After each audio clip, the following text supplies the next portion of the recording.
PlayStation Drive is starting. While you wait, make sure to like the video, subscribe to the channel, and hit the bell icon on YouTube to be notified of future goodness. If you enjoy our show, we'd love it if you gave us a 5-star review or rating on your podcast service of choice.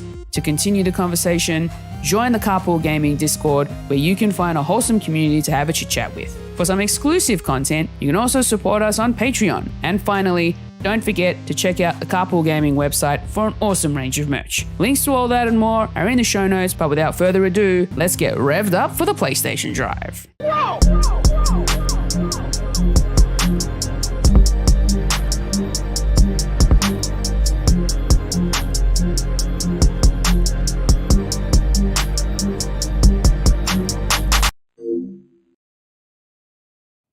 What's going on, friends? Welcome on in to the PlayStation Drive. We're on episode 140. Only 10 more episodes till episode 150.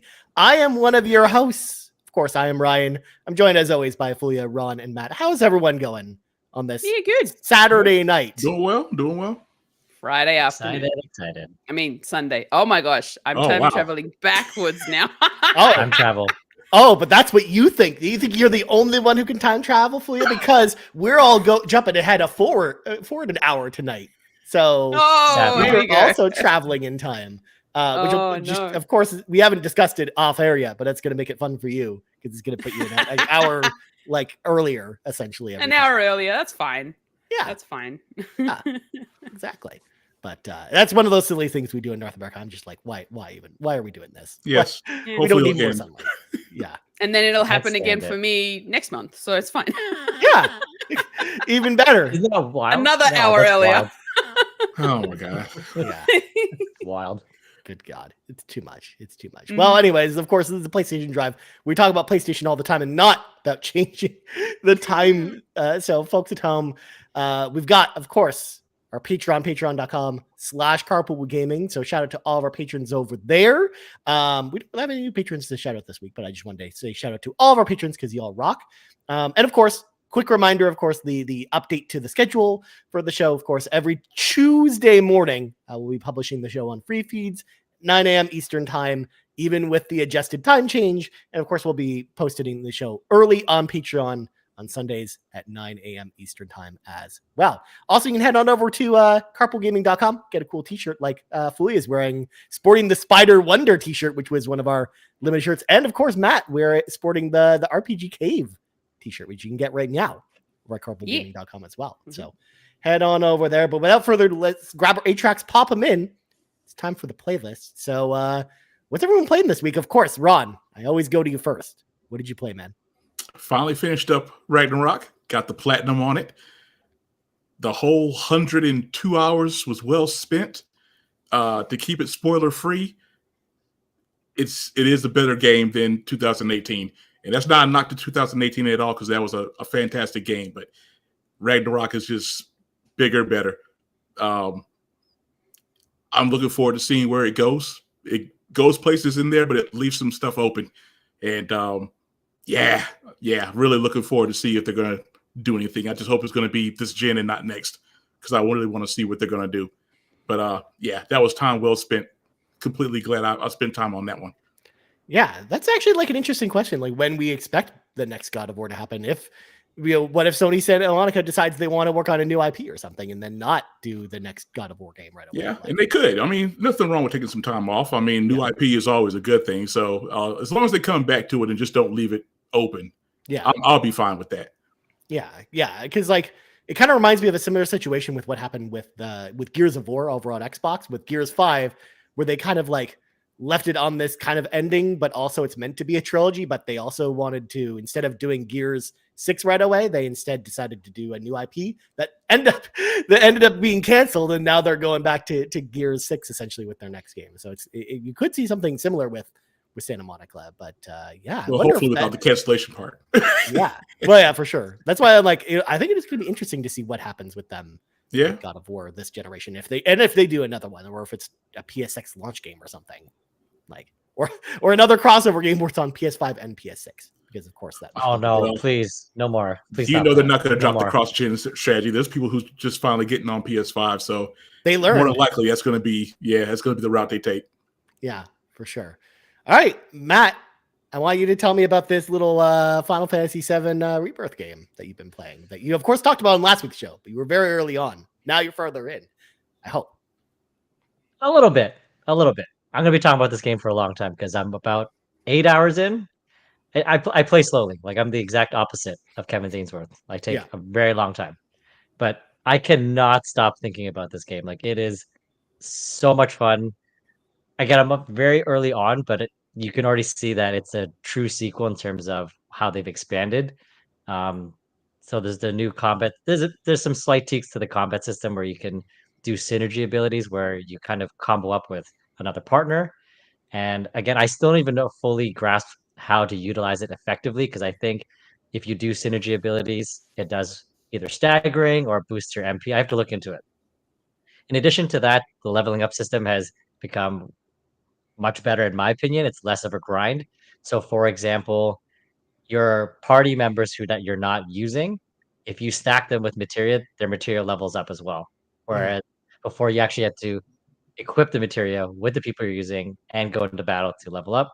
And then same thing with weapons. You don't have to always equip them to use them. They all get leveled up. So it already feels like it's a step forward in leveling up in combat. And the side stuff, like I love it. Like that's why I'm only 8 hours in and still in chapter 2 because the map just opened up and there's all these things to do. And I'm like, let me do all of it because I'm having so much fun.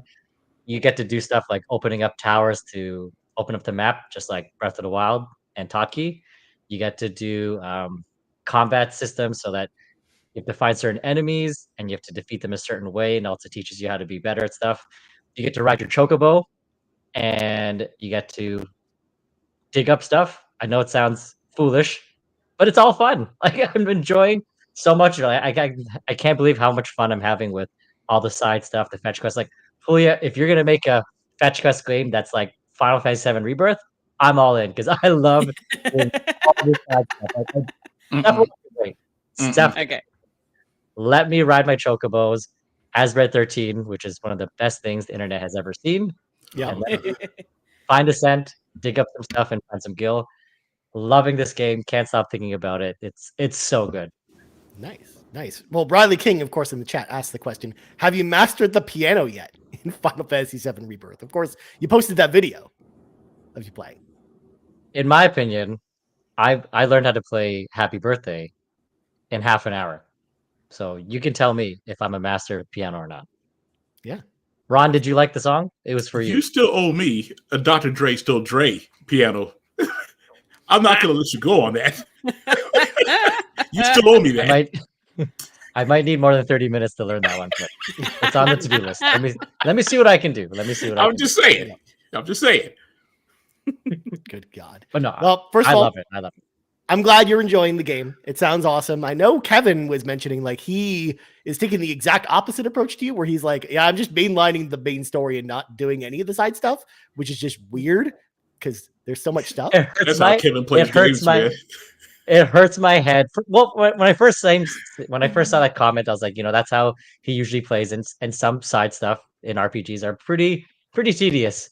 But I don't know what it is about Rebirth. I don't know if it's the music, the graphics, the story, the environment, but I'm loving all the side stuff. Like I'm having so much fun doing all of it. I don't mind hopping on the chocobo and looking around to find a scent and walking and then digging up stuff. I find it so much fun. Like I don't even need to fight. I don't need to do the other stuff yet. Like blows my mind that Kevin Ainsworth is skipping all this fun stuff. I mean, the story's good, but still, like there's so much Rebirth has to offer. Please go back, Kevin, and do all the side stuff. Go all the way back to chapter 2. You can do it. Maybe.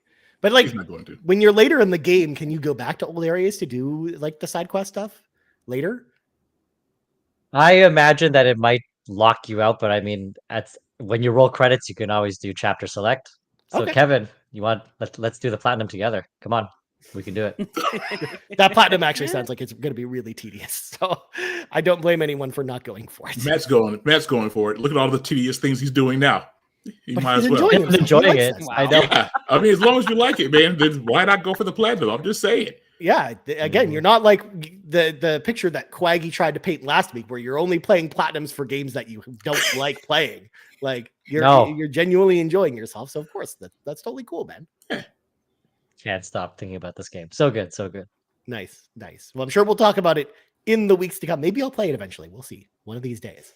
But Fulia, you're next. Yes, I see yes. an ambiguous list of games on the sheet for you. Yes. So last week, this past week, I've managed to play some indie games, some of which are very free. You can get them for free on Steam. One of them is called The Average Everyday Adventures of Samantha Brown. It is an interactive visual novel, and you can pretty much do that in about half an hour, maybe 45 minutes. If you want to get all of the achievements, though, you have to go through it quite a few times to get them. But another game that I also finished and also got all the achievements for is Alba, A Wildlife Adventure. And then Ron proceeded to tell me that this was also available on PlayStation, which I could have gotten the platinum trophy for. Could have. Still counts. Still But counts. I ended up getting Alba as part of one of the Humble bundles, so that's kind of why I had it on PC. So You can't argue with free 99, right? I don't know. When achievements are involved. I mean, Oh, wow. we don't do that here. Mr. High Wow. and Mighty with his crown, Mr. Platinum King over there. Yep. A Still royal behind you. baroness. Just want to put that out there. I was one. just gonna say how many platinums you got this year, Ron? One. Own. Yep. I mean, Ragnarok. It's a Right. very That's hard. what It's a be. very hard fought one, though. It was It is. It is. But still, not as many as you got. still haven't platinumed anything since January. And still there's ahead. still time. There's still time. It doesn't matter. You're running away with the race at this point. Exactly. anyways. You're still ahead. Exactly. We still have 9 months in this year, so it's fine. Although I'm not gonna lie, Anything can happen. I'm gonna start probably creeping up on you pretty soon. with Yeah. platinum. Oh, yes. I'm talking Oh, about right. yeah. We'll talk about that in a second. I also played through a couple of short games as well that were also free on Steam. Little Postman and Every Letter. Little Postman is a puzzle game. Kind of makes you feel like you're on a Rubik's Cube sort of a style where you have to switch around the course that you're on and all that sort of stuff to deliver letters. Which is pretty cute. And every letter is essentially you're writing letters, helping others write letters to other people at this letter writing office. And apart from Alba, all of these games you can finish in like an hour, maybe less. Amazing. So they're available to play. Another game I played is called Mail Time. Haven't finished it, but it's a really cute little platformer where, again, you're delivering letters around in this place. And it's a really cute little platformer. So I do really enjoyed it. I am enjoying it. Now, I started a new game. Ooh. And I don't think any of you are all going to be shocked when I It's say Elden Sexy Ring. man, isn't it? Yes, finally. it's what? It's Elden Ring. It's Yeah. gotta be. No, what? Ryan? What? Pepsi Man. You playing Pepsi, Pepsi Man, right? No, it's neither of those. Oh man. Bloodborne? Ghost of Tsushima. Oh, please let it be Ghost. Final Fantasy VII I remake. will say it. I will say it in Japanese. I will say it in Japanese. It is Watashi wa PlayStation Store de game o kaimashita.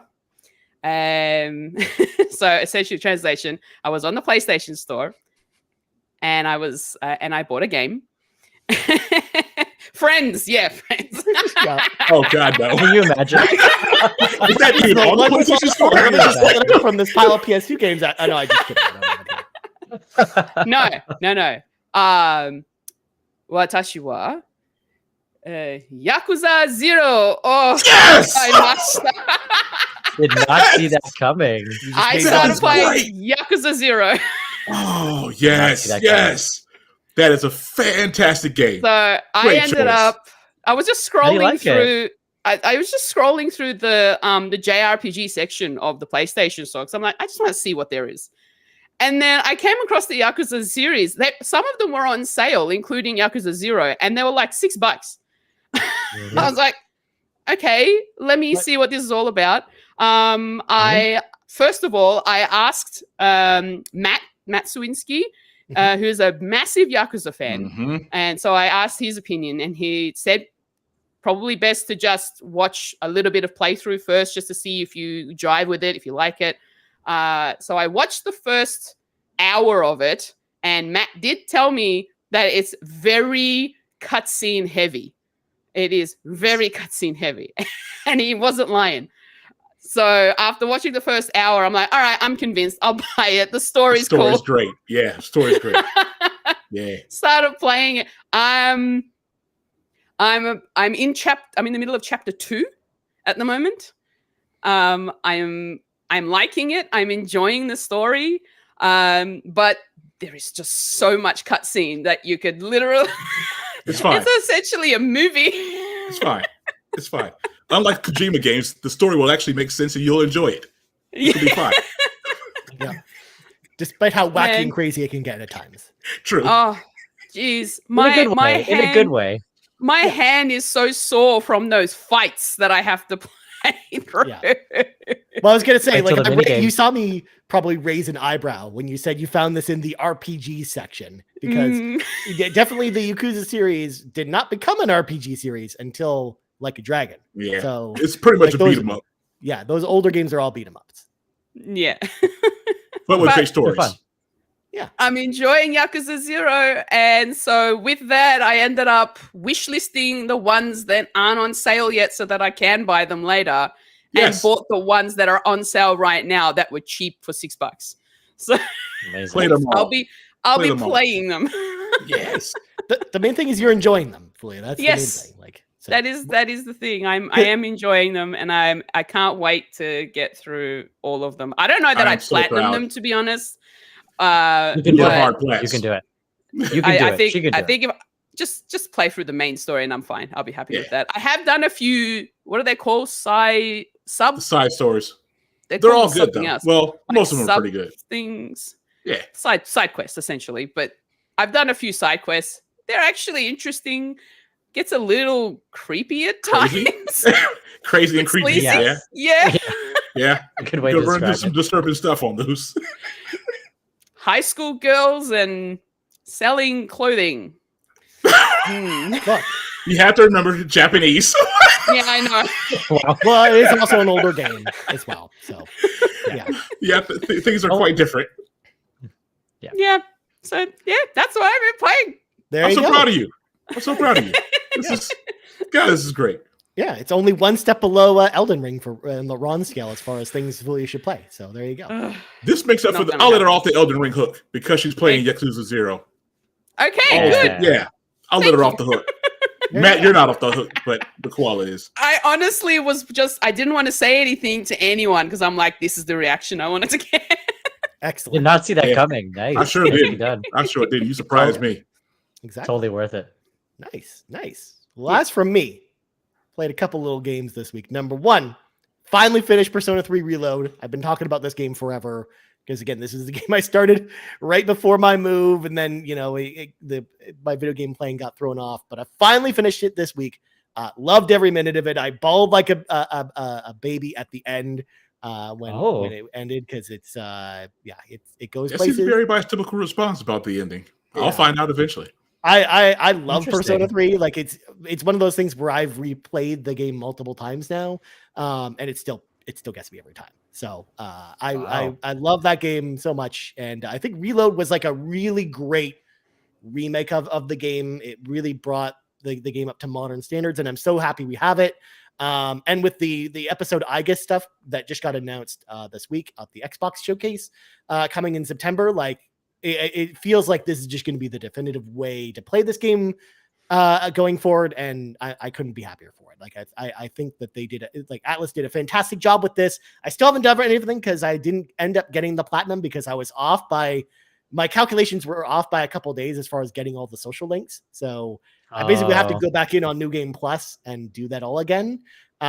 which I can do. Like, it honestly would probably only take me like 10 to 12 hours, since your characters, when you do New Game Plus, you start with all the same stuff that you got added at the end of the game. So you're at like max level already, and you've got all your max level personas. So you run through like all the combat encounters, and you can skip over all the dialogue. So you can probably get through it pretty quickly. But all the social links are great as well, especially like you get to meet some odd characters. Like, you get to hang out with this old couple that work in the bookstore, and they're obsessed with this tree that's growing at like your high school, and it like has this like deep meaning to them and stuff. So it's interesting finding about their story, or about like Tanaka, who's like runs like the Sunday morning, shopping network. You get to learn about his story and try to talk out of like embezzling money and stuff. Like, there's some really fun like social links and side stories in this game that I really enjoyed. So it was really cool to go back to Persona 3 with this new version. But then, speaking of old versions of games that have been brought back, Ron was very surprised that I was actually serious about playing this game. But Plumbers Don't Wear Ties Definitive Edition is back, baby.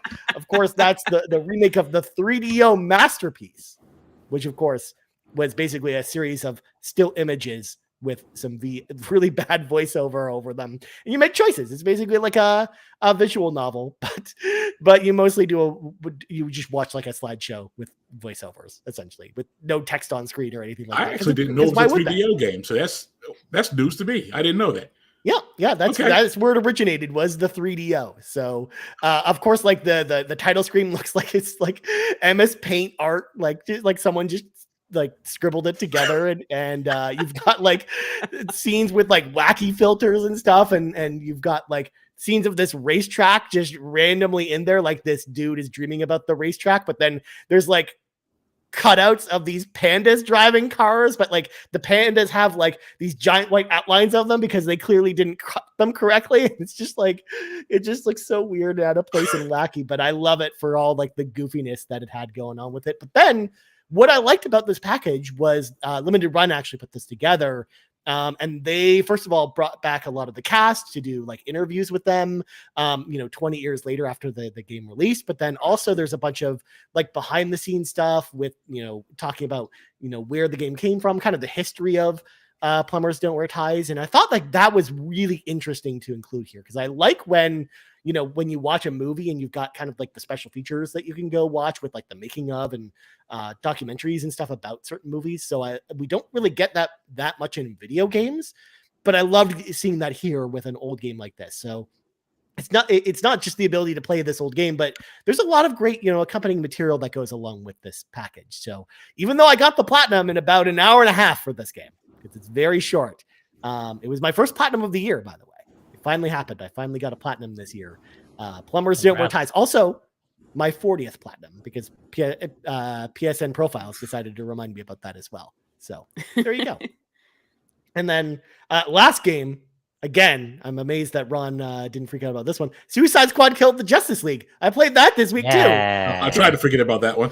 I'm a glutton for punishment this week, apparently. But actually, I had a pretty good time with Suicide Squad. I haven't finished it. I'm about halfway through. I'm playing as Harley Quinn as my main. I've tried all the different characters because they have you try them during a tutorial to kind of, figure out, whose movement you like and stuff like that.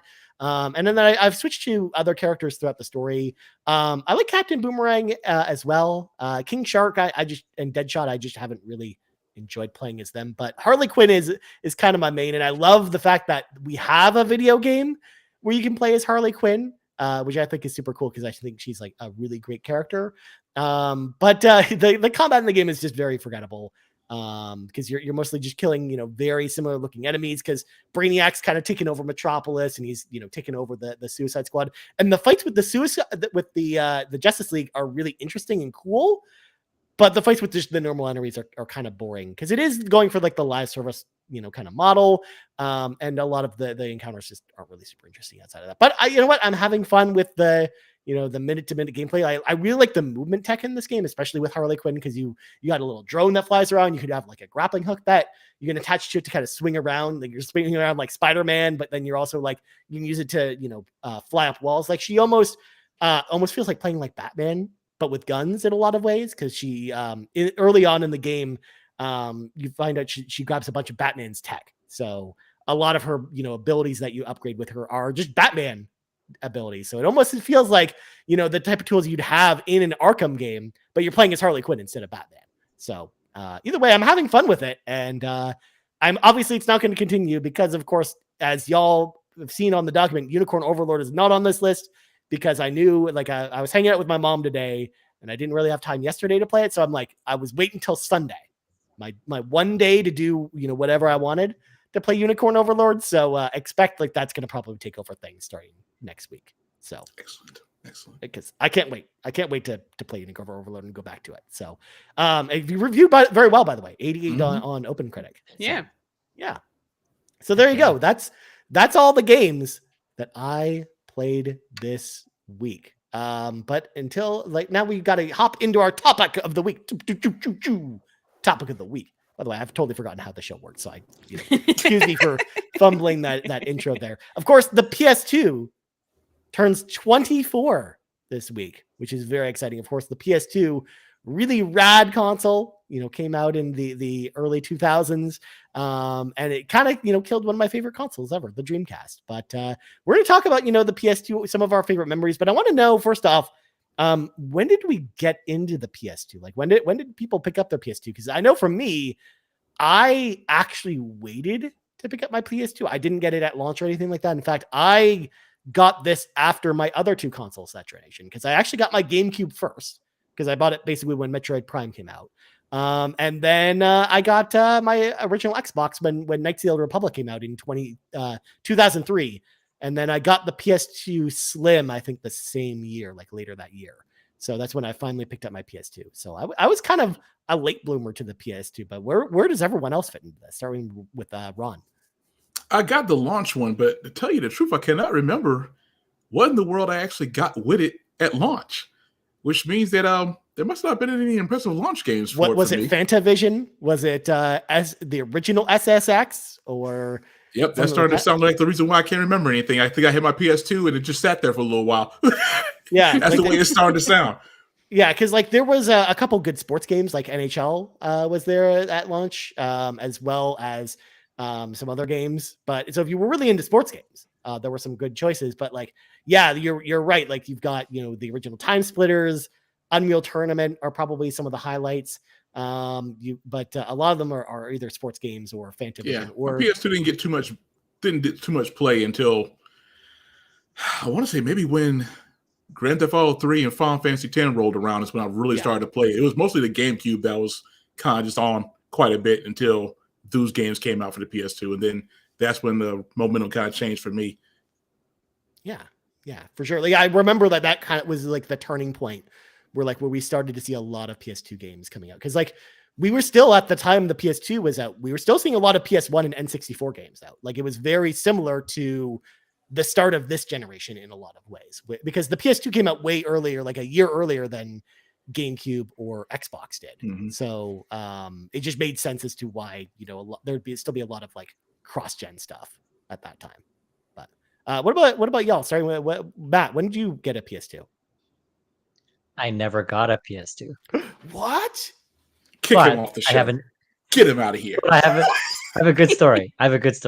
Okay. I hope you like it. So I never ever got a PS2. So the only experience I had was a very unique one. So I think I was in my early 20s or late 19 when I was 19 or 20, early 20s. My ex-girlfriend at that time, whenever I went over to her house, her brothers had a PS2. And I remember there was one evening where she had to do something else and she's like, just entertain yourself. I said, well, does that include checking out the PS2? Because I don't have one. She said, knock yourself out. So the first game I picked up was GTA Vice City. And I was like, holy moly, I'm missing out on some stuff on the GameCube. Not knocking the GameCube. We all know it's the GOAT. But it's just a new experience that I never had. So it was quite the experience because I've never played a mature game like that, to be quite honest. And then every time I'd come over, even if my ex-girlfriend at that time wasn't doing something, I was like, can I just play a little bit of Vice City? And the first few times she's like, fine. And then eventually got to the point where it's like, are you here to spend time or to play video games? Yeah. And so I got shut down. I got locked out of the PS2. And then afterwards, we eventually broke up. And then I was quite heartbroken Did you steal about the it. PS2? And oddly, So yeah, over the PS2, I was broke up because I couldn't play the PS2 anymore. Good God.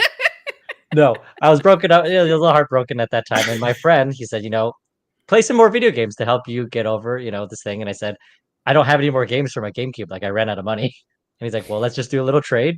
So I lent him my GameCube and he lent me his PS2. And the 3 games that he lent me were GTA Vice City. So I finally got to finish it, which was fantastic. And then I rolled into San Andreas, which was also incredible. And then the third game that he recommended, because I actually asked for the 2 GTA games, but the third one he surprised me was Shadow Hearts Covenant 2. Oh, nice. And oh my God, that game is phenomenal. It is so good. Like it is a criminal that most people don't talk about it. Like these, I think that was the same time that I was getting introduced to JRPGs because on the GameCube I played Baten Kaitos 1 and 2, Tales of Symphonia, and then I rolled into Shadow Hearts Covenant 2. So I think it was my first experience kind of appreciating what JRPGs have to offer in terms of the storytelling compared to other games from that era where I was like, oh, this is like some serious stuff. There's a lot of emotional weight to it. You really bond with the characters. But the combat system in Shadow Hearts Covenants is fantastic. It's typical turn-based RPG, but correct me if I'm wrong, there's like a wheel that spins around. And it's like yeah, and it's like a quick time event. So obviously it starts off pretty easy. But then, like, if you can keep it going, and it gets harder and harder, but like, if you can keep it going, like, you just wreck people with like one attack, and it's so satisfying. But it's the story that was phenomenal. So I ended up dropping the only. You didn't finish it? I didn't finish it. Oh, I wish I could go back and finish it now, but yeah. After a while, I gave it like a few hours, and I was just like, "Yeah, I'm not really feeling this." My friend Max has given me hell for it for years, so it's okay if you want to join on that bandwagon. The story is so good, and I think what's more sad about it is that I'm pretty sure that the first game heavily leans into the second game, and I never got to play it. I was just gonna say it's like a very connected trilogy. Like I'm actually surprised the story made any sense to you playing the second game. Most of it, not all. It was enough to. It was enough to help me get over my ex-girlfriend. Let's put it that way. So there you go. It did its job. Yeah, nice. I feel like maybe we turn this into an RPG game conversation at some point. That's the problem. That's an idea. Problem. Let's go. Okay. Yeah, let's go. Yeah. Fulia, what about you? What's your experience with PS2? So we ended up getting the PS2 when the PS2 Slim launched, so the little small version. Mm-hmm. That's when I experienced PS2, and it was the one that my sister wanted. So she got to choose this particular game console that we decided to end up going with. And the only games I've ever really played are these 4 right here, and that's Perfect Aces 2, Tekken 5, Athens 2004, and Gran Turismo 4. Okay. They're the only games I've experienced with the PS2. Wasn't expecting that list, to be honest. Yes, Ron? What is up with you in these tennis games? I was just about to say the same thing. I think Fulia really likes tennis games. Yeah. Did you want to be a tennis player and you just decided to just live through the video game? What's going on here? No, actually, the story that we're missing that you haven't told us. I was just going to say, because like Fulia kind of brushed off the tennis thing when we talked about Anna Kournikova tennis. Yeah. So I'm like, but now I'm like starting to sense a theme. Like you actually really like tennis games. I think I did. I don't know what it was. I really enjoyed playing tennis games. I've even really loved playing the tennis game on the Wii. I had a great time with it, especially playing with my dad on the Wii. I did in high school. There used to be like a tennis coach that came in, and you could actually learn to play tennis, but it was during our lunch hour. So I tried it out for a few weeks, but I found myself that it was costing my parents money that they didn't want to spend. So that'll do it. And B was I don't think I was getting it. I may have been a bit too late to learning, even though I was sort of like mid-teens, maybe 15, 16 years old when I started doing the lessons. But for some reason, I couldn't get through it in terms of like physically playing the actual game, but I did enjoy it. In primary school, I played a bit of bat tennis as well. It wasn't a full court tennis court game. It was like smaller size court for kids. It was like you played it over a plank of wood. It was very low, and we had like paddles essentially. So it was like paddle tennis in a way. So yeah, I have played a little bit of tennis growing up, but I feel like I got more of an experience of playing tennis in video game form than I did actually playing it real life. I was just going to say that's probably the case for most people. Yeah. Yeah. I've only enjoyed Mario Tennis. I don't know about the others. I never played Mario Tennis. What? Mario Tennis was really good. Never played Mario Tennis. I'm shocked by this. Never? Wow. Oh my goodness. I mean, it's on the NSO. I mean, Matt, let's be real. If she wants to play any tennis game, Anna K tennis is the way to go. That's the way I to go. play that tennis too. Respectfully, of course. I feel like we need to play that at Extra Life. That needs to get added to the games on the list, along with Pepsi Man and all these other games we're gonna play. So, yeah, God. yeah. But the PS2 I think had some really good games on it. Of course, there a lot of my favorite games were on there, but they were also on other consoles. Like there's too many exclusives on the PS2 that are some of my favorites. But I really love the Ratchet and Clank trilogy on the PS2. I thought that was fantastic. The Jack trilogy, of course, great games as well. Sly Cooper. Yeah, those games were pretty awesome. But otherwise, I've got some physicals here, of course, because of course the Lord of the Rings games, all of them on the PS2 are really good. Of course, I'm showing the two towers. I did not have a bad time with those. Yeah. Surprisingly, No, they were good. They were good. They were entertaining. So what's interesting, and I don't know if y'all knew this. So obviously, Two Towers and Return of the King are like really good kind of like beat 'em up games. But then they also did Lord of the Rings: The Third Age, which also was kind of like a beat 'em up on the Xbox 360 version. But the PS2 version of that game is like a turn-based role-playing game, and it plays like Final Fantasy X, and it's awesome. Like that game is actually really that was solid. not bad. Yeah, like it's actually like a really good Lord of the Rings game too. So it's kind of like one of those games that's kind of stuck there. Also the James Bond games that are on the PS2. Everything and nothing. I mean, I'm a sucker for licensed games, but actually, like, I think the James Bond games all were really solid, whether it's, Nightfire or Everything or Nothing, or even From Russia with Love, the game based off the Sean Connery movie. I actually think those games are really, really good. Of course, leading into HVAC Sparky's question, considering the occasion of the PS2, what PS2 games do you wish you could go back and play but are not easily accessible anymore? These games right here, the Xeno Saga games baby. from Monolith Soft. Only 1 and 3. Only 1 and 3. Let's skip over 2. Well, you got to play them in the trilogy, Ron. You have to watch a YouTube summary of 2. Skip over and go to 3. 3 is great. It's a fine game. But those games are like very expensive now, especially 3, which is like a $300 to $400 game if you want to go buy it. So it's kind of annoying. Like I've always wanted those games to come to modern platforms. Another one that was on the Xbox 360 and PS3, but is available now is Marvel vs. Capcom 2, one of the GOAT fighting games.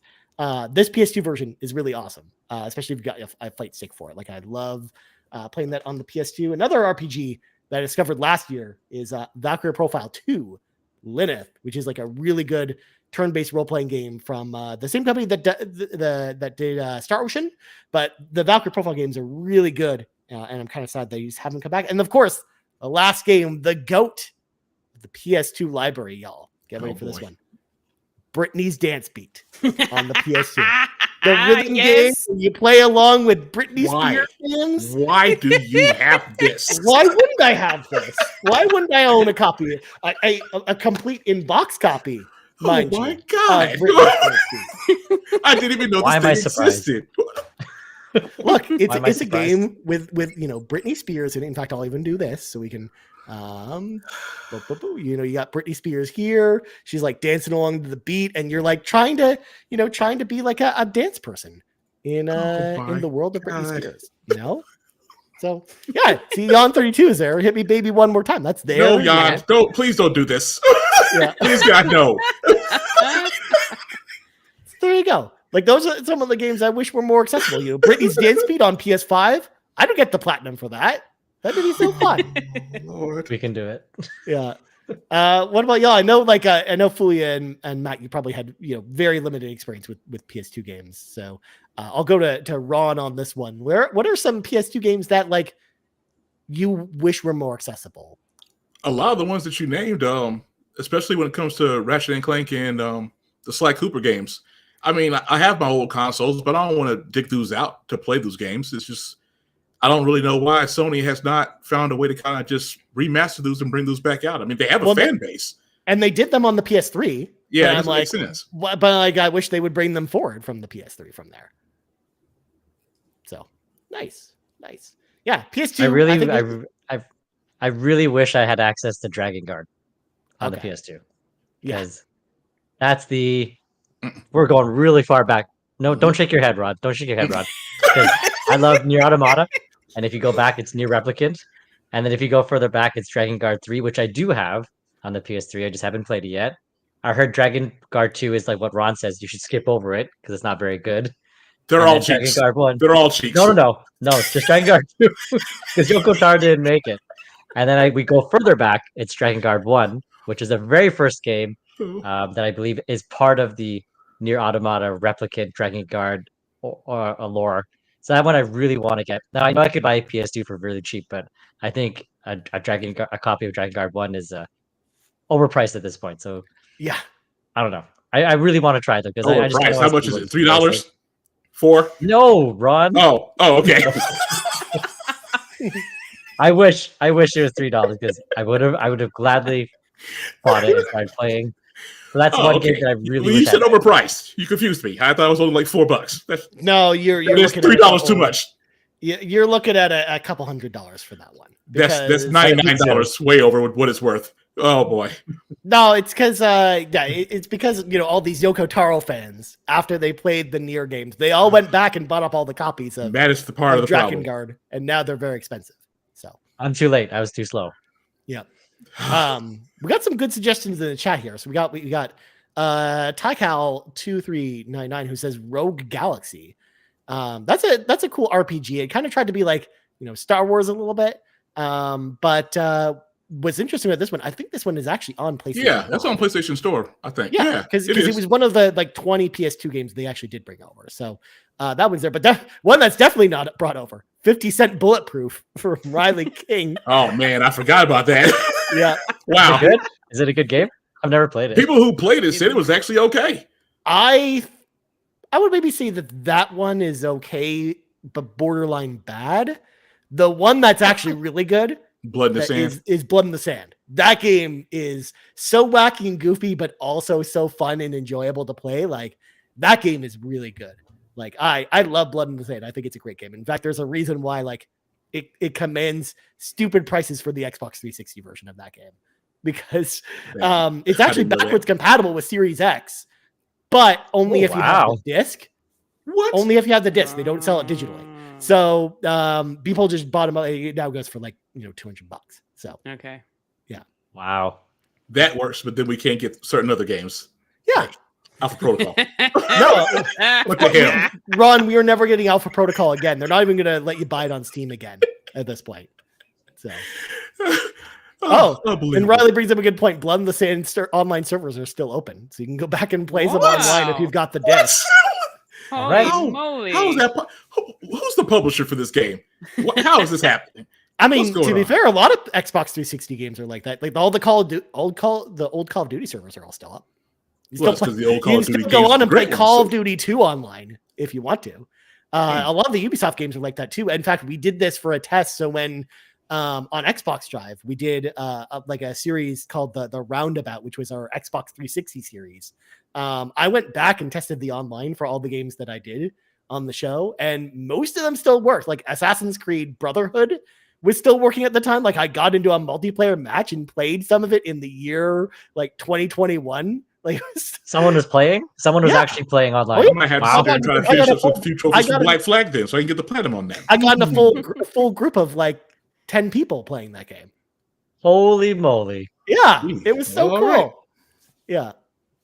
Taikal will actually brings a good point. Aren't the Onimusha games still PS2 only yet? Other than the first one. The first one got a modern re-release, but the other Onimusha games are PS2 Yeah, only. Capcom has gone back to those, which is very odd because people did enjoy Onimusha. So, well, Capcom also hasn't gone back to Dino Crisis either, but that's another. Well, yeah, that's a conversation all on its own. Yeah, those cowards. But Capcom's actually rather great, though. I mean, aside from that, Dragon's Dogma 2. Just saying, we got a sequel to one of the greatest Capcom games ever. It's fine. That no one thought would ever One happen, more. by the way. No one thought that Dragon's Dogma would ever get a sequel, but it happened. Yeah, I sure didn't, even though it deserved it, and we finally had it happen. Yep. And instead, Dino Crisis fans got Exoprimal instead. But anyways, that's gonna conclude our conversation about the PS2. I think the PS2, of course, we have some good memories with the PS2. I think PS2 is a great console. Of course, it has the best library probably of that generation, even though it's probably the least powerful of the three consoles. And I do think that there's a lot of great games for people to go back to, even if you want to, start your PS2 collection today. Like, I think a lot of the really good games on PS2 are still actually pretty well priced. So I think a lot of them are mostly accessible. It's mostly just the survival horror games like the Silent Hill games, or some of the more expensive RPGs that are just the more expensive games on PlayStation 2. But I mean, you can pick up a copy of Britney's Dance Beat on PS2 for a measly like $6 if you want. Or a copy of Friends with the game with all the trivia, which is also so there you go.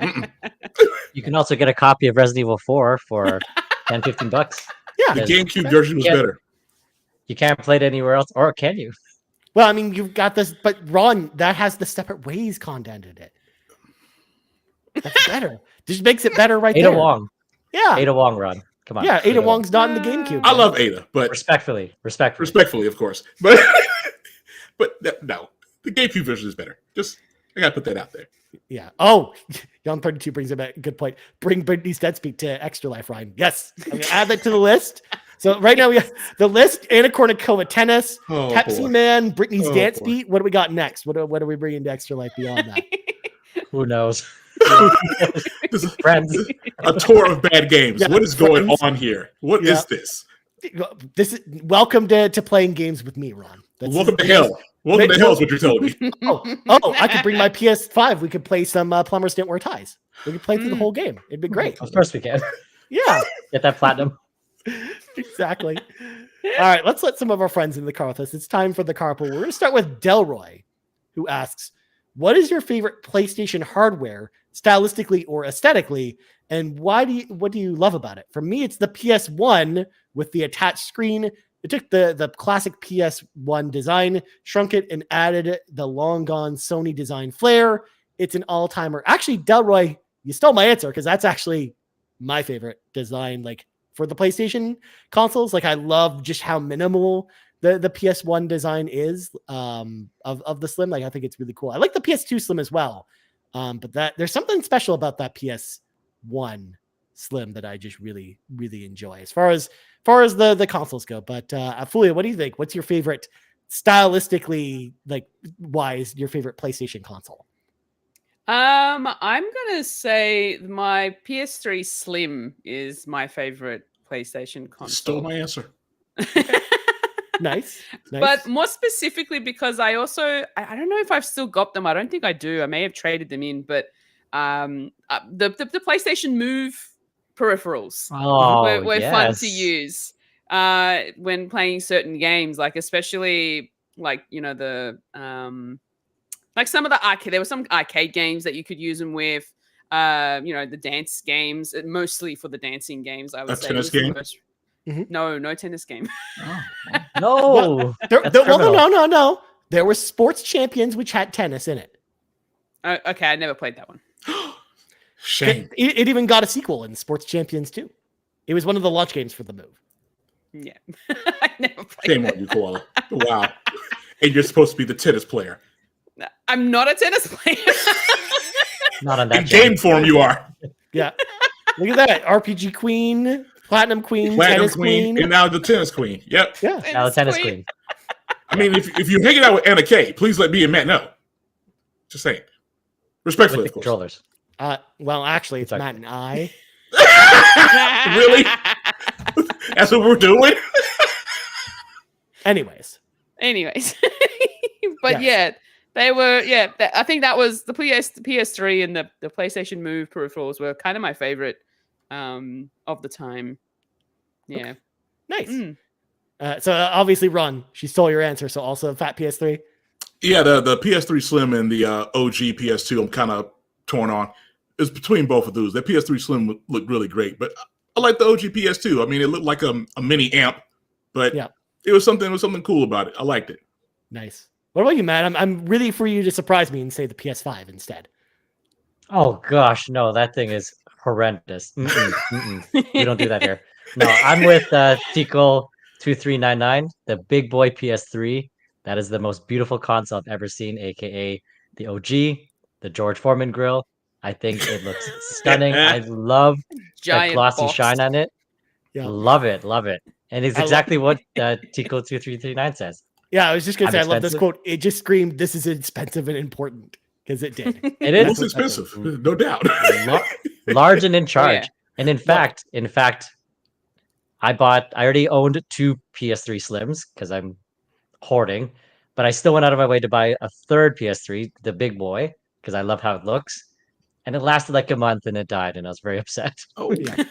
I 'Cause know. The failure rates on those were pretty high. I remember. I know. So, it also is the only console to have a CF card reader on the console, which of course is like a really large, card format, which is, for your storing your photos. I don't even know if I ever saw one.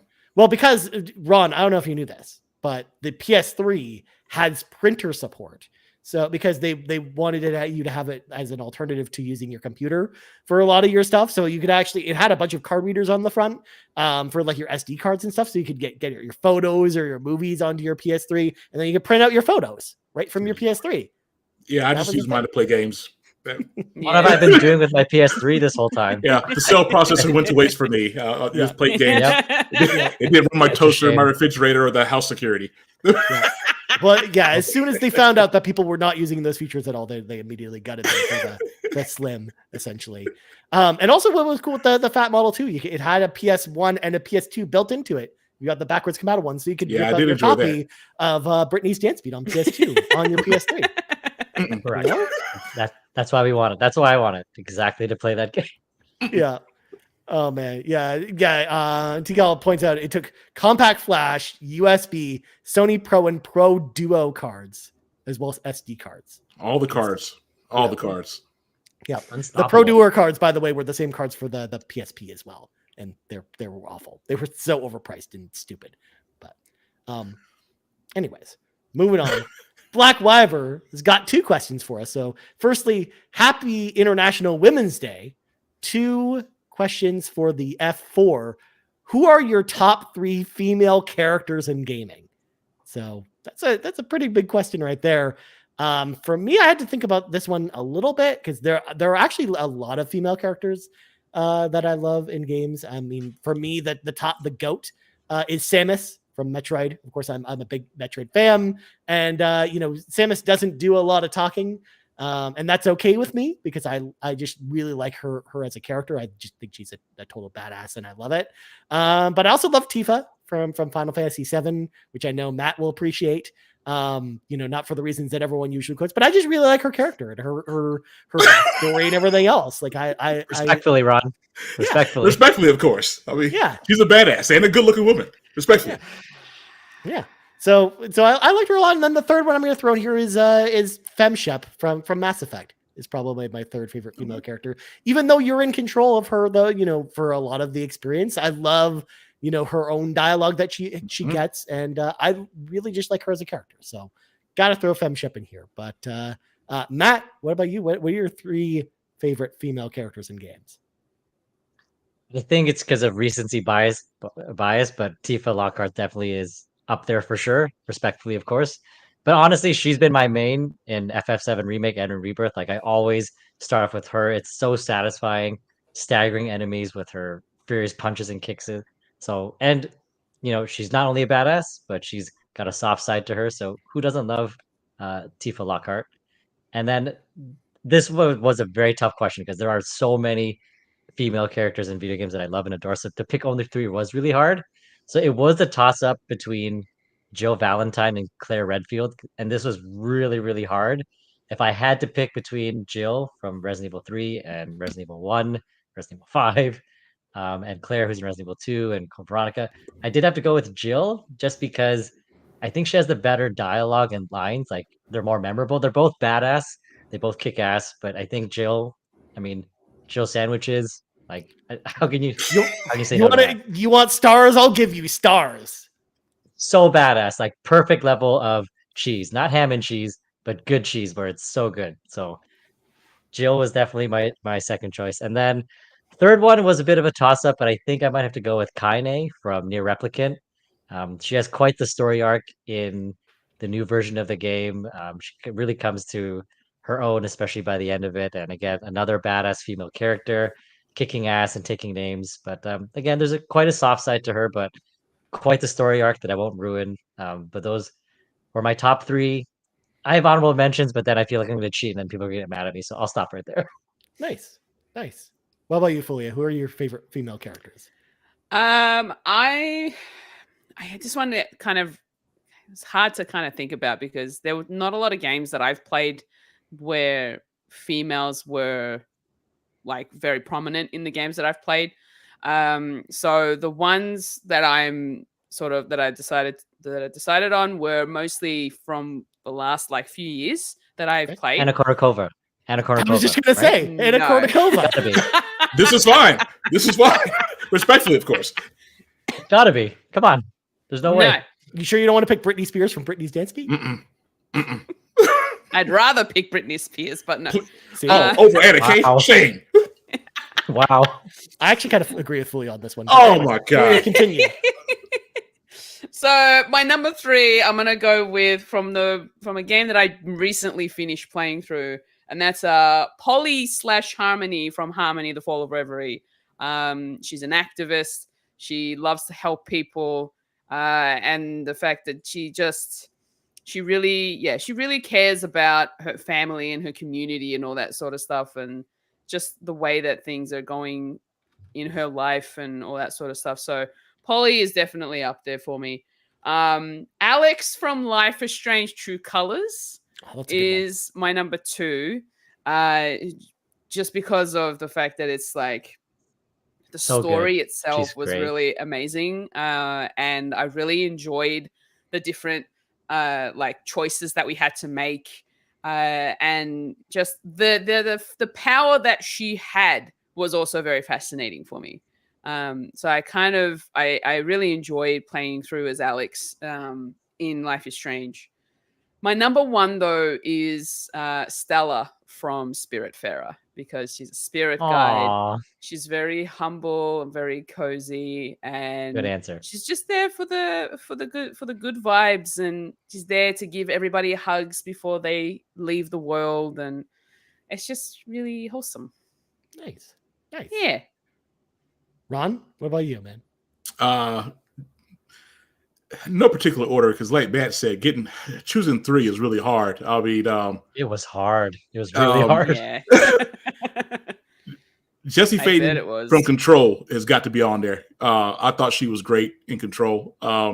Jessie is she's just great all around. Badass the way she was with some of her comebacks and some of the dialogue in the game was great. She's just fantastic. Aloy from the Horizon series, she's great. Another badass. I mean, she fights robots and people. I mean, it doesn't get more kick-ass than that. And then I gotta cheat for this one because they come as a combo. Chloe and Nadine, Uncharted Lost Legacy.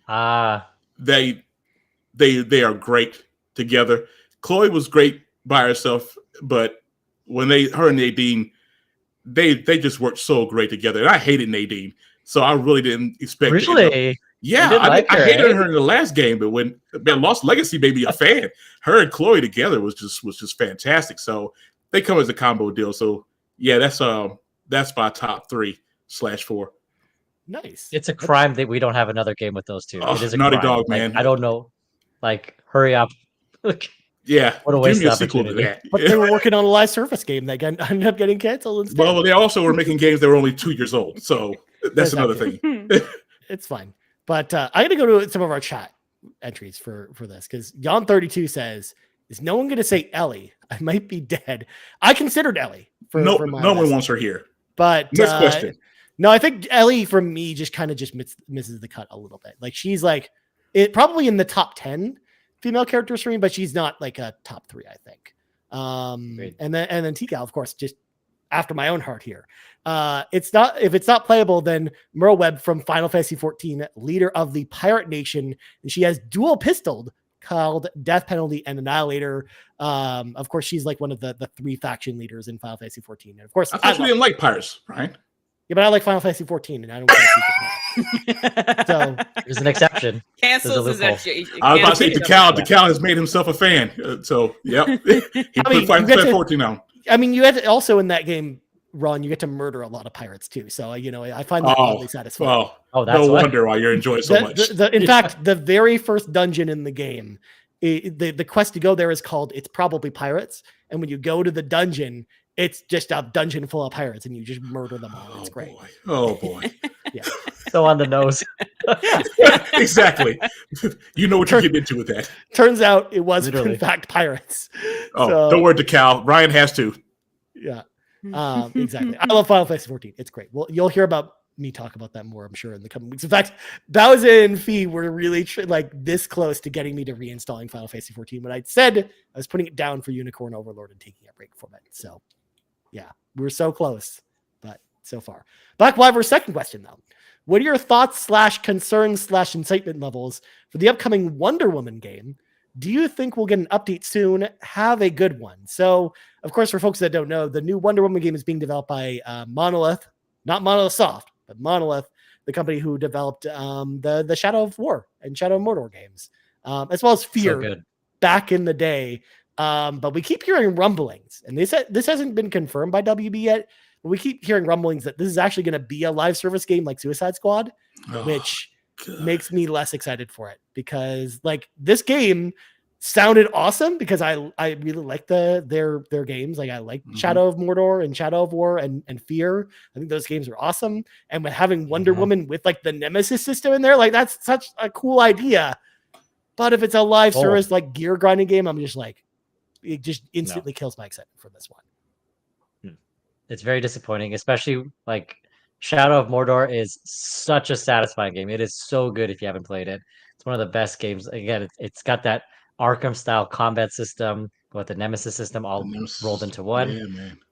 It's fantastic. So I was initially excited when I heard that they were developing it, but again, now that we're hearing the pivot to live service, especially with the update from didn't WB say, after we had Hogwarts Legacy, what was it, the top selling game of 2023, and then we have Suicide Squad. Well, Mortal Kombat Bundles is up there too. Yeah. So it's so crazy. I'm concerned. I'm legitimately concerned about the upcoming Wonder Woman game. If it comes to fruition, we'll even see. I don't even know it's going to come out at this point. I don't know anymore what WB is doing. No, I'm pretty sure this one will probably come out, but it's just I think that this game is still probably far away, 2020, late 2025 at the earliest, I think is when this comes out. So I imagine they don't even start talking about it until the summer before this game's about to come out kind of thing. Because WB just tends to do that with a lot of their games. They will announce them really far in advance and then not really give a lot of updates for them until they're pretty close to launching. So yeah, I mean, they had that teaser trailer at the Game Awards, 3 years ago? Yeah. And that teaser was really quick. Didn't really show anything. 3 years? It may have been more than that. I can't remember. They announced it at the same time as they announced Suicide Squad. Did they? Okay. Yeah. See, I couldn't even remember the Suicide Squad one. Yeah. And yeah, like everybody else, Monolith, I was excited. I enjoyed Shadow of Mordor and Shadow of War, but yeah, man, I don't know. Especially with WB leaning more into the live service games. And then I think I saw an article either today or yesterday that the Gotham Knights team is supposed to be helping now with it. And I'm just I didn't hate Gotham Knights, but man, you could tell that was a live service game that they kind of went backwards on at the last minute. So it still had some elements in it that just, I don't know. Yeah. I want Wonder Woman to be good, but I got a feeling with the way WB is going lately and the way Suicide Squad turned out, I don't know about that one. Yeah. And, TCal brings up a good point in the chat here. Not all live service games are bad. Like, in fact, there's a lot of great ones, like MMOs are live service. Games like The Division are live service, Helldivers and whatnot. So I do think there are good examples of live service games, and there's definitely ways to do this well. I'm always skeptical when it is a game that feels like it was meant to be a single player game that's turned into a live service games, because those are the ones that usually don't turn out that well. But I'm going in with an open mind. Like, I am hoping that it's good, because I think the concept is great, is a great one to have. So I do hope that it brings in some fans, and I do think it's actually a good game when they actually really reveal it. So we'll see. We'll reserve judgment until they actually show it at this point. But anyways, moving on. Antics asks, I've been messing around with Sackboy: A Big Adventure recently, and while I'm loving the game, I'm really wishing there was a level creator like the previous 2D entries of the Little Big Planet series. I spent ages just messing around with these games just to see what was possible. Dream seems like it had the potential replacement for level creation, but it never really took off in the same way. Have you ever gotten into creating levels, if it's included in a game, or seeing other players' creativity, experimenting with a variant of the original developer's toolkit? I, for one, have mentioned this on RPGK before, because this question actually has come up a lot there. I never make levels. I would rather just play other people's levels. And Same. And even then, it's just like, I would rather just play developers' levels and not fan-made levels as much. Like, that's just, it's so tough to find, great creations. Like, Mario Maker was, I think, the exception for me, where I really liked the idea where you could hop in and it just loads a random level for you. And sometimes it would be fun to check out, but sometimes you'd find just like really dumb levels, and it would make me very sad. So for me, I'm just not really this type of person. But what do y'all think about this? I'm the same. I'm the Little same. Big Planet 1 was really good, but outside of that, I would just rather play just the developer levels. But Little Big Planet 1 had some good ones on there that I did enjoy that our creator made. But yeah, for the most part, I don't bother with the creation stuff. I just play it and that's it. Yep.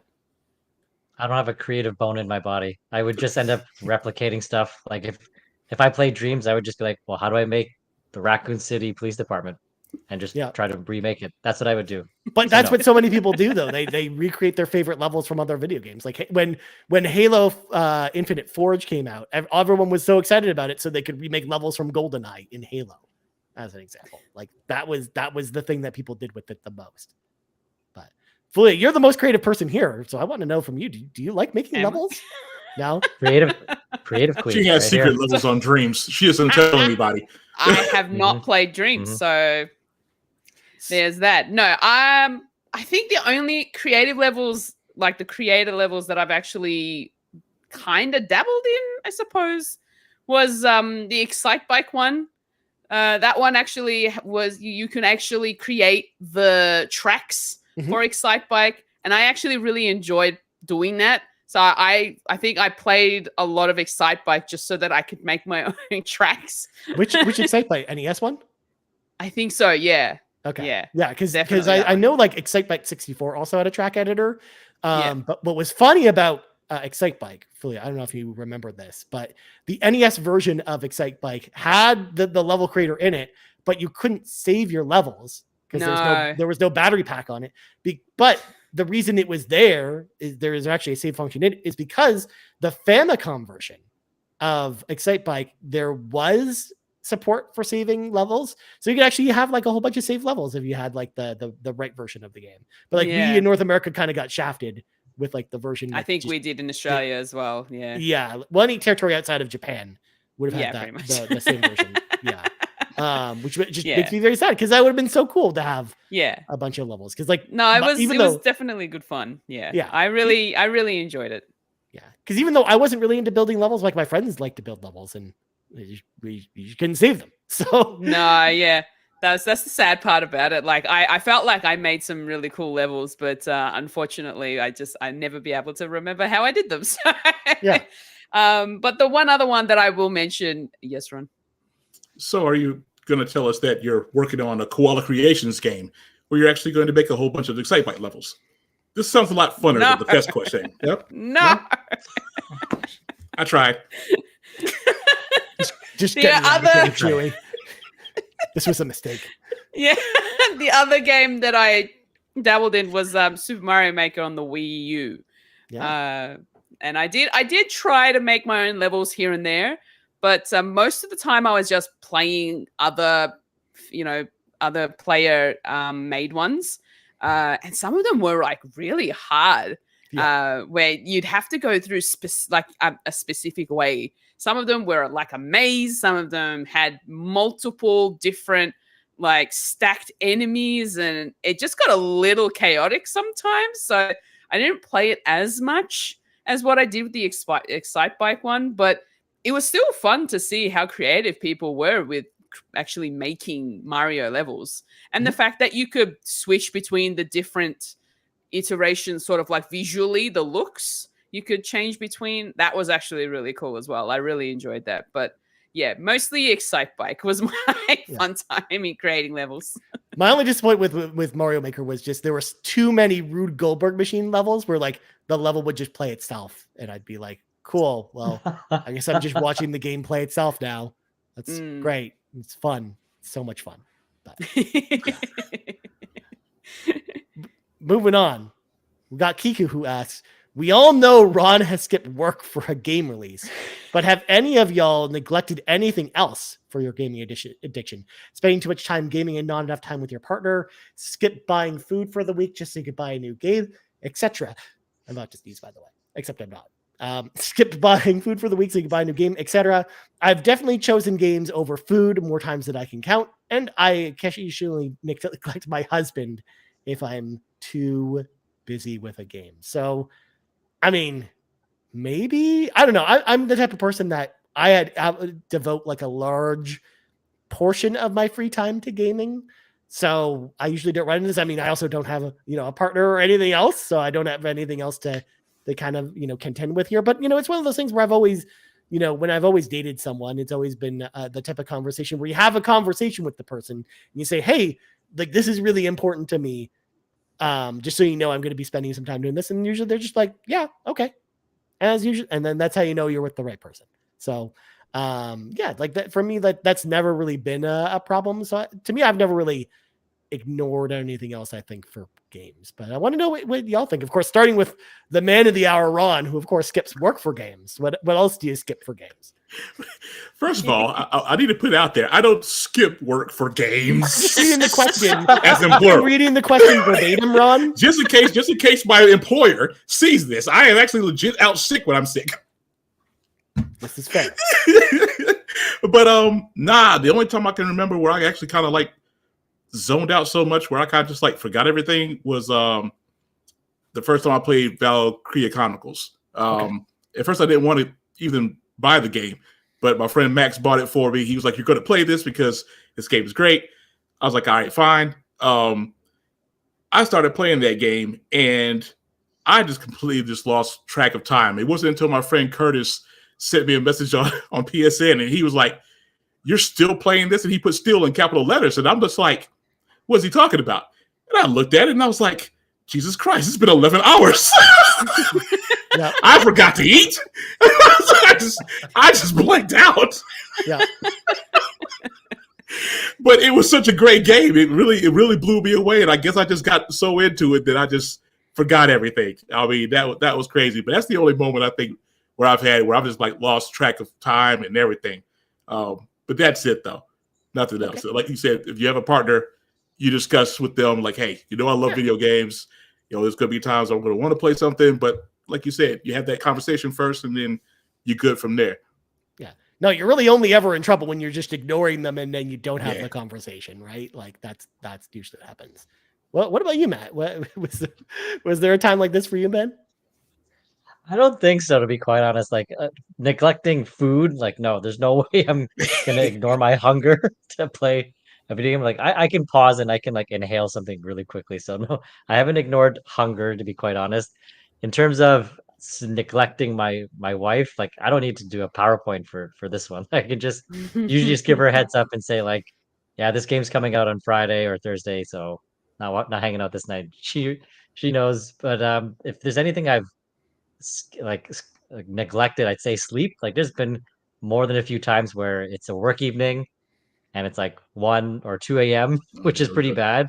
And it's sometimes it's not even for a platinum. It's just because like I think I'm close to the end, so let me keep going, and then I'm not at the end, and it's like, oh crap, it's like 2:30. I need to go to bed. But that's about it. Like, yeah, I've neglected sleep, but food, my wife, and other things, no, haven't done that.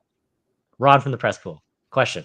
Yes, sir. Friend, you just told us a story not too long ago about how you were neglecting your ex-girlfriend to play Vice City.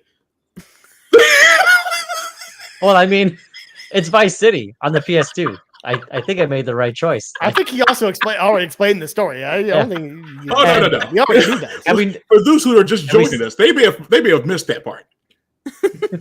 And we saw where that went. So yeah. The audio listeners were listening this whole time. But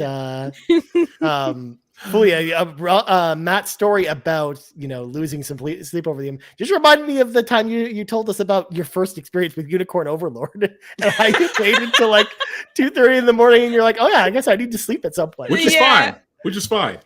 I think that was probably the only one recently that I've done. That's most of the.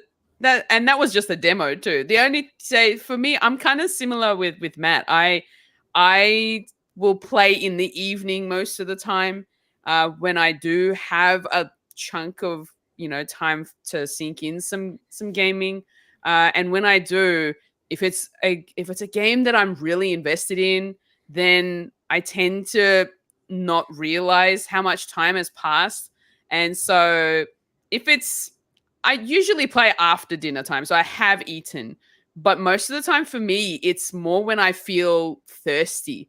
So when I've run out of water in my bottle or my cup, and I'm just like, I'm so invested in this game, and I'm just like, I really want to get through as much of this. But then my throat gets really dry, and I'm starting to like lick my lips because I'm trying to rehydrate myself, and I need water. So I'm just like, okay, I need a pause, go get some water, come back. No, I know what you're going to ask, Ron. What is it? While you were playing in Final Fantasy 16, do you find that was your most thirsty moments? No. Oh no. I have a question.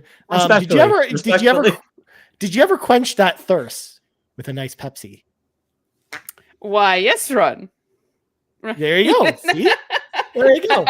With a Pepsi. Have a Pepsi. Have a Pepsi. Give me a Pepsi. Yeah. So most of the time, it's when I'm neglecting my thirst that I end up playing the game. But also the fact that I'm also running into the 1:30, 2:30 a.m. sort of timing.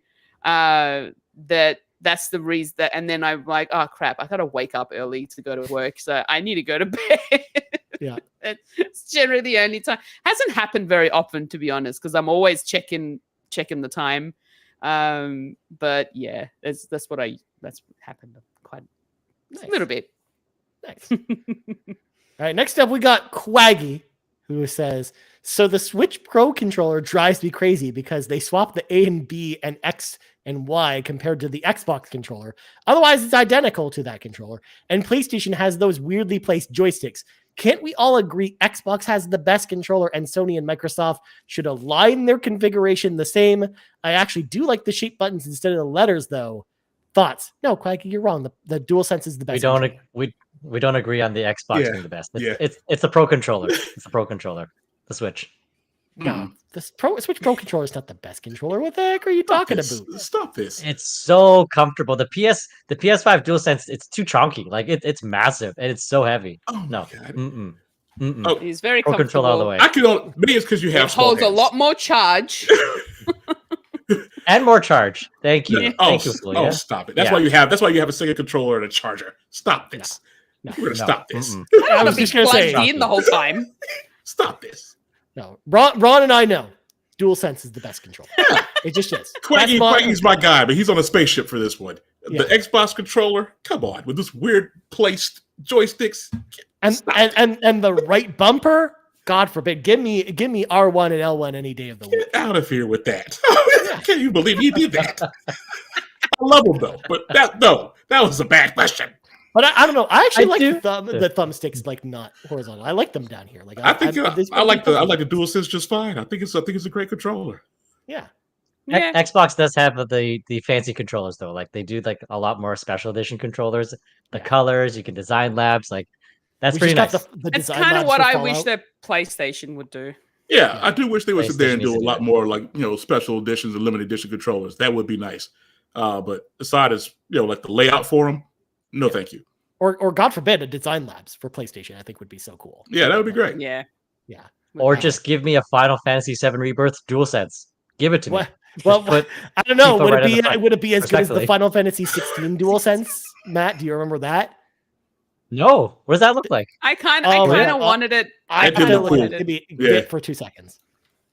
But it's is Sid it on was. it? I think it was Matt, how'd only you miss available in Everybody was Japan. talking Who's about on the that front? one. I gotta see this. think Is it it was. Clive on the Actually, front no. and Sid on the back? No, it's not Clive on the front, or Koala would have had one. No. I honestly, should I have- would have. Like it's like Clive's face on one analog stick and Sid's face on the No, other no, analog it's stick, not. or It's on the not face like buttons? that. No, that. Oh, It's actually really it's just nice. a bunch of symbols. Yeah, that's Still pretty. That's fancy, pretty though. nice. Yeah. it's fancy. pretty fancy. Yeah, because like Fancy. this was Japan only. Like that's why we didn't get it in North America, Yeah. or why you weren't able Same. to pick it up. We didn't get it either. Yeah, So I it's I like, tried to really get one from wanted it. AmiAmi, which is like a Japanese website, but they just sold out way too quickly. Mm. But yeah, because there was also Final Fantasy 16 console covers that they released, Yeah. which were Japan Yeah, and those only are as really well. nice. I did like those. Yeah. But Where's the ones for Final Fantasy VII Rebirth? That's what I was Doesn't just about Sony to want say. my money? yeah. Doesn't Sony want my money? Come on. Well, They don't do they- nothing with the plates, man. They should. They're missing out on money right there with that. I don't understand that at all. Look, they just released the silver DualSense controller, and you're gonna The like it. Chrome one. Yeah, the Chrome one. Yeah. It's nice, but like it's not like Yeah. a Rebirth controller. Like, come on. Like No, it's closer to like a Metal Gear Solid, like Yeah. gunmetal controller. It's kind of metallic. Yeah, it's a metallic silver. thing. Yeah, it's exactly. not bad. Not bad. It was All fun. right. Yeah. Last question in the night goes to Yon32, who says, Does the team think we will get remakes of the old school God of War games? Asking for a friend. So I guess it depends on what you say remakes, Yon32. Because honestly, I don't think they're going to remake those games. I think the closest you'll get is a remastered collection. Mhm. But as we talked about with Sly and Ratchet and Clank, like all those PS2 games, I think they're all just leaving them all on the PS3 at this point, because they're like, oh well, you can play them through the power of the cloud through PlayStation Plus because they're all on there, and that's how you can go play them. That's their solution to let you play those games, which is too bad because I would legitimately give them money for a collection of those old games again. Yeah, same. I'd be there. I don't Daily. see Sony. Yeah. Go ahead, Fulia. I think the reason why John's asking is because I announced just at the end of my stream that I'll be playing God of War 2018 for the first time this coming week. I'm going to start playing it. And he mentioned that it would be really cool for me to actually check out the older versions of the God of War games, because I've never played any of these games before. So I feel really? like it. Yeah, I've never played a God of War game in my life. Oh. So it'd be really cool just to sort of experience them. Well, and as Ron knows, 2018 has some callbacks to the old games that will totally fly over your head Yep. and Yeah. not be It nearly does. as cool if you don't It at least does. play But those the games. power of YouTube, you can watch some recaps of the old God of War games. If you- No, that's alright. not the same, Ron. Like she needs to play the I original got you, game. but there's no way for her to Yeah. play the original unless she goes and gets That's an not old true. PS2 She's had a or PS2 or PS3. PS3. Yeah, but she's She not can going to get a want to go do that. She's Come not gonna on, wanna do she that. gets to go. Do you remember the first God of War game after he breaks out and then there's that adult cutscene? Yeah, You don't want I her to remember. experience the first time on stream? Well, Come on. I was going to say, if you're willing to brave the PS3 digital store and you have a PlayStation 3, those games are all on there on the store. They're on They're there. pretty cheap. Yeah. I have all of those on there because I didn't want them to, miss Yeah. out in case, Yeah. they ever activate the store on the PS5. Yeah. Or if you want to You know go what's- even crazier, you pull out your PlayStation Vita and you go to the Vita store, Mm. because those games also got ported to the Vita, and they run like trash on the Vita. So I There's never that owned a too. Do they Vita. really? But you know Oh. what's funny though? When I had my PS3, I never went onto the PlayStation store ever. you're not missing much. But I Yeah, think well, that's I think not it's true. I think it was mostly because we never had it. Like our internet wasn't the greatest at the time, and so Oh, we didn't really okay. connect the play. Like the only time that my PlayStation was connected was if I was playing online with someone, and even then, it was really hard because you had to have. I think you had to have PlayStation Plus in order to play online anyway. So. Did you play God of War 3 on your PS3 or? Like I said, I've never played any God of War games. Yeah. Okay. She was brand new. Yeah, and that's fine. Hey, she's finally jumping on board. She's not a PlayStation snob anymore. This is great. Well, it's great. Look at all the things she's diving into. Yak Zero. It's all coming together. There's still time for Ghost of Tsushima, Ron. There's still time. Oh yeah. I don't know. Like it looks great, but I mean, the bet's still on Fuya to play that game before Seth does. So it'll happen. Yeah, it'll happen. Of course, that's just fresh in my mind because they announced the PC version this week. It's coming on May 10th. So and everybody go out and buy that because it's a fantastic game. It's the GOAT. Yeah, I'm not buying that one. I don't play games on PC. I dabble in Steam, but Ron's just like, I don't know what to say to that. So let's bring back everyone's favorite game, Britney's Band. Yes, that's the game we should all be playing. Yeah, because everybody knows that we're toxic. Like that's a thing. Yeah. that was ham and cheese, but it was good. It was good. Come back, Ron. Yeah. Good ham and cheese. Good ham and cheese. It's fine. Ron can say it's cheeks all he wants, and we can close out the show like normal. Oops. Ryan did it. No. Yep. No, that did it. That did it. Anyways, we should probably wrap things up. But before we go and say goodbye, we got to, of course, thank all of our patrons over at patreon.com/carpoolgaming, starting with our ultimate producers, Tony Baker from the Quest 4 Pixels podcast. You can check them out over at youtube.com/Quest4 Pixels today. That's the number 4, not 4 spelled out. Jonathan Brown, the man behind the music on this show, as well as the Xbox Drive. You can check out his link tree, linktr.ee/PME/JIB. We got Lee Navarro, the fearless leader of the Phoenix Overdrive Extra Life team. You can check them out over at phoenixoverdrive.com. Maybe, sign up for that Extra Life team over at Phoenix Overdrive and maybe come hang out with some cool folks over at Extra Life. Maybe playing some Plumbers Don't Wear Ties and Pepsi Man. It'll be great. Britney's dance beat. As well as Cwagmire, who humbly reminds you that the best babes are in fact Xenobabes. Our gold members, Adam K, Anna, Awesome Dave 1337, BobLoblaw, Brian Moore, Brian Reese, Cecily Carrozza, CrocoKyle, Dan and Luma, Dannohh, Emily O'Kelly, Jan32, Marcus O'Neill, Peje EP, and Tim Aulph. Huge thank you once again to all of our patrons over at patreon.com/carpoolgaming. If you want to hop in the car with us, head on over there and choose the tier that's right for you. But now, Fuya, plugs go. You can find me on foolishfuji.card.co, and that's card with 2 R's. You can find all of the platforms that I'm on, socials, Switch streaming, and all that sort of stuff. And just a quick little plug. Come and watch me play God of War 2018 for the first time, starting this week on Twitch. Nice. Matt, where can people find you on the internet? You can find me as Nagachaka on the Discord and Twitter, where I'm going to continue flooding everything with pictures and videos from Final Fantasy VII Rebirth. Let's go. Nice. What about you, Ron? Savoy Prime, PlayStation, Xbox, Steam, Backlog, True Trophies.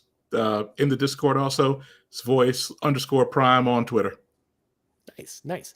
As for me, you can find me over on the old Twitters, otherwise known as X, at Ryan Turford. You also find us on X at Carpool Gaming. You also might be able to find me as a special guest on a little podcast tomorrow night. Wink, wink. Look for me on Twitter. I'll have all the details for that.